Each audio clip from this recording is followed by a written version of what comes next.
আজ জগন্নাথ দেবের রথযাত্রা।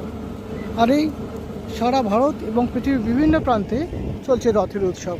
আর এই মুহূর্তে আমি রয়েছি বীরভূমের আমেদপুরের একটি অঞ্চলে, যেখানে দেখা যাচ্ছে যে জগন্নাথ দেবের রথ নিয়ে বেরিয়ে পড়েছেন রাস্তায়।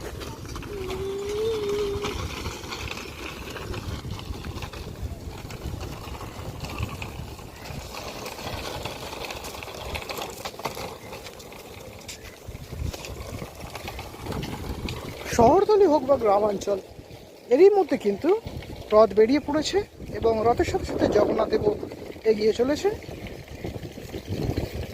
তারই কিছু মুহূর্ত আপনারা পাচ্ছেন সত্য নিউজের পর্দায়। সঙ্গে থাকুন, দেখতে থাকুন।